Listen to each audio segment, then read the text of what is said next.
This is Susan Wilbanks with blendedinsight.com. I am a holistic and integrative healing arts practitioner, an intuitive, and an energy healer. In this podcast, I share tips, tools, and suggestions that have helped me along my path in hopes of inspiring and helping you along yours. Let's get started with today's podcast topic. Hello, bright soul. Thank you so much for joining me on another podcast. I hope this finds you well. And I hope that your spring is off to a beautiful start for those of us in the Northern Hemisphere.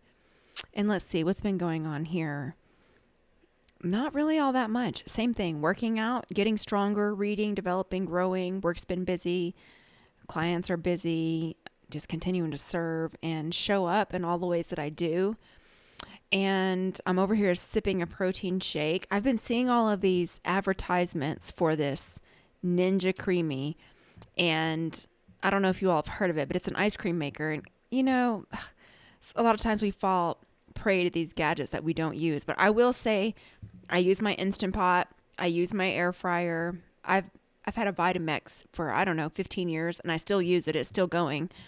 And so now the new craze is this Ninja Creamy. And so what I see is people sharing how they use protein powder to make ice cream. Well, I was thinking to myself, I have a Vitamix, so I can make ice cream in a Vitamix.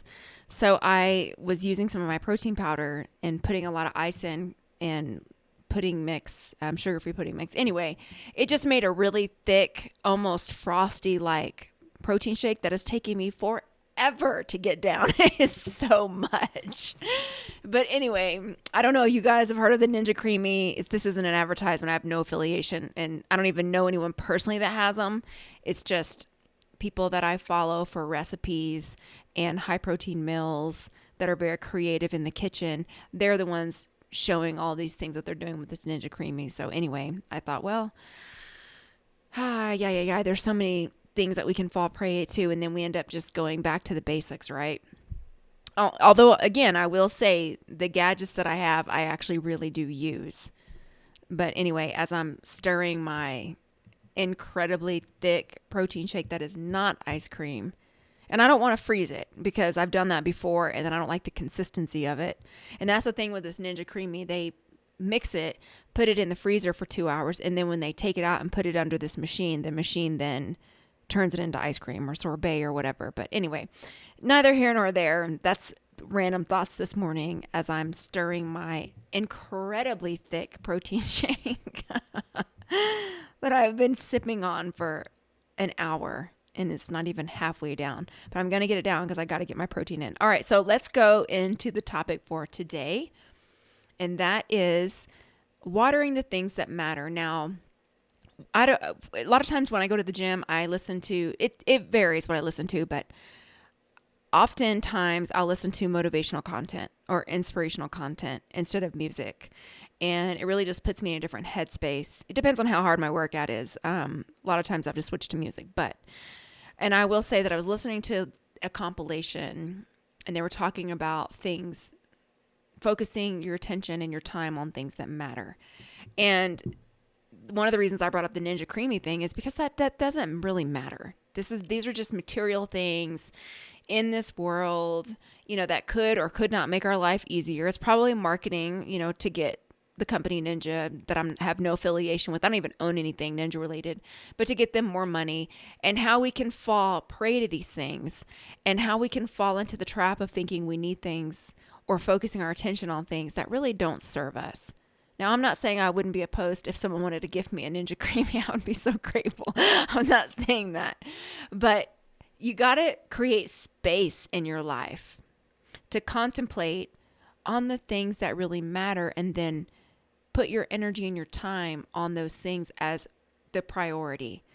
Because nowadays, with all the distractions and the noise, I was just having this conversation yesterday. I went to coffee with someone, and we were talking about how people no longer can sit with themselves.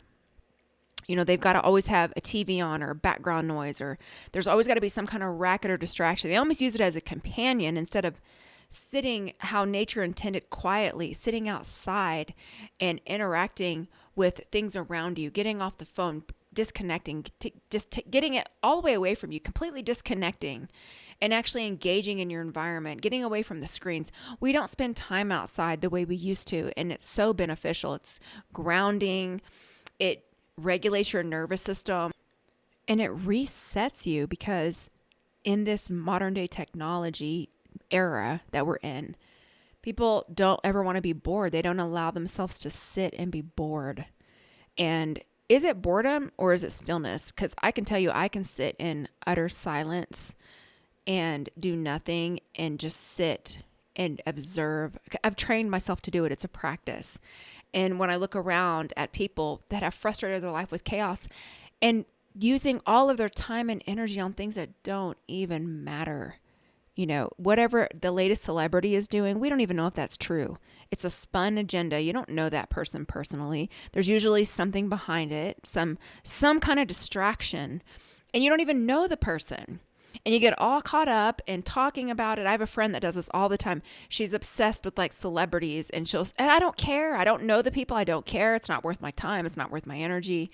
And it isn't going to benefit what I personally value and where I want to spend my energy on. And I'm not saying that we don't all do that sometimes, because we do. But what I'm saying is I would really invite you to sit and think about what matters to you and build your life and prioritize your life in a way that gets you back to the basics of supporting the things that bring you deep fulfillment and that really, really matter to you.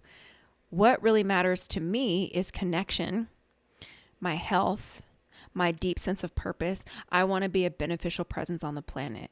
I want my presence to add value. If I can't help something, I definitely don't want to hurt it. So I want to look around and look for opportunities to connect with people, to validate people, to serve in my purpose as a healer. And I want to make people's day brighter. And I want to take care of my body through movement. I want a calm body. I want a fit body. And I want a house full of love. What's interesting is those things have to be earned. You have to actually earn and work for a calm mind in this day and age, because there's so much distraction and so many attempts to grab your attention with the notifications, and you have to work at keeping your mind calm and your nervous system regulated. How do you do that? Meditation, breath work, discipline, organizing your life so that you don't get into all these distractions. It's even more challenging these days because there's so much pull at us. So it's a practice, but it can definitely be done. And then for a fit body, that has to be earned. You can't buy that. You have to actually put the work in. You've got to go to the gym, discipline your eating, stretch, recover, do all those things. And actually, when you have to earn something, it makes it more valuable.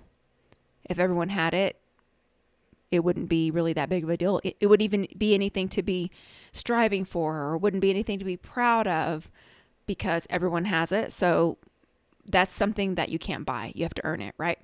And a house full of love, that's also something that you cultivate.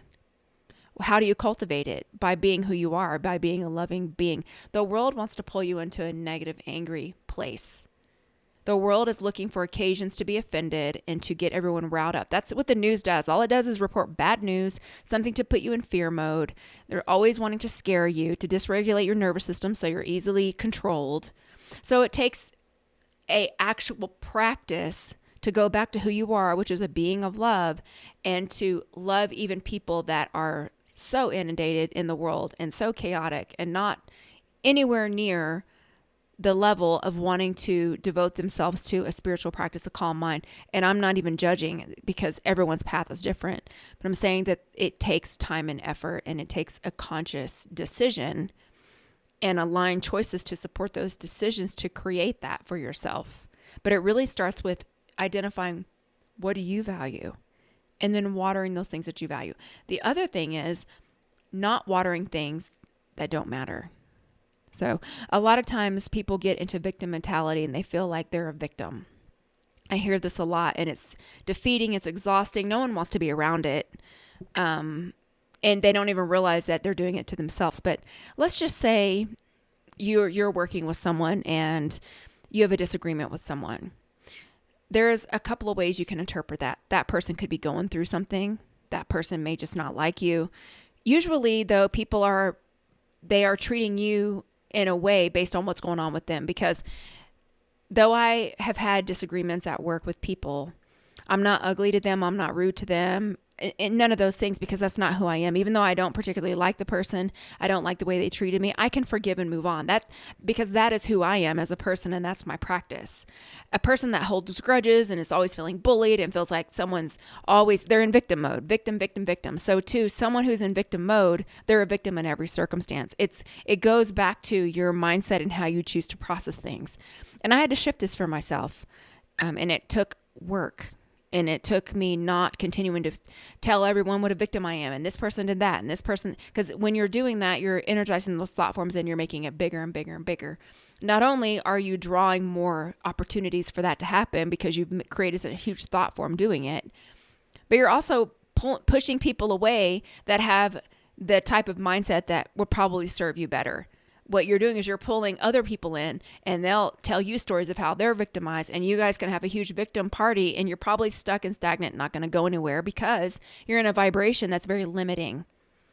Or you can stop talking about that and you can process it. And I'm not saying that people aren't victimized at times. I'm not saying that.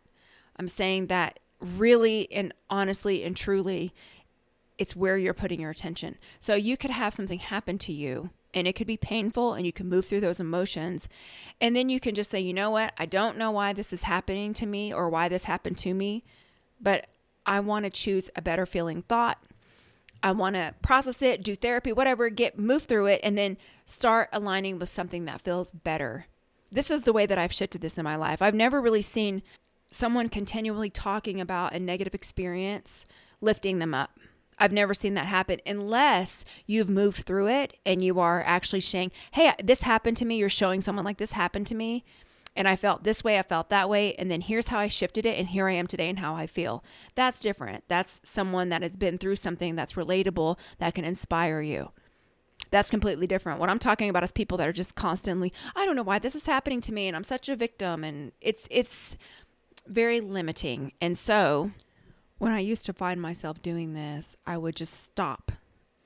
I would just stop in my tracks and say, what would I like to experience in this moment, and what is important to me? Because usually when someone is feeling like they're lacking in something or they're victimized, it's the absence of something that they want. So if you can shift it and start focusing on, how can I build these connections to get what I want? How can I then focus on, this is what I want, and how can I develop these qualities within myself to build that vibrational alignment so that I can then experience those things? At least that's what worked for me, and that's what I did, and that's what I continue to do, and that's what works for me. And so really that's all I wanted to offer. Just if you can find some time to start building your priorities around what really matters and letting go of the other things. Don't let this world crowd your peace. Because at the end of the day, that's what it is. Don't let this world take away your inner peace and that deep fulfillment that comes from aligning your life with your values and what's true to you and what you really want. Take some time each day to sit in that. At least that's what I'm doing. And that's all I wanted to share. So we can go into a healing. You can uncross your arms and legs and focus on your breathing. Oh, and inevitably someone will say, why do I have to uncross my arms and legs? You don't have to. You can leave them crossed. It's like a kinked water hose, though. The energy does not flow as easily if you are crossing your limbs. Someone in one of the comments said, oh, the reason you have to uncross your arms and legs is because if you cross your arms and legs, it closes in your aura. No, it doesn't have anything to do with that. Yes, it does close in your aura, but that's not the reason. The reason is if I'm trying to flow energy into your body and your body is kinked up, it's not as easily accessible. So that's the reason. So anyway, let's go into the healing.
Okay, and so it is. You can come back into your body.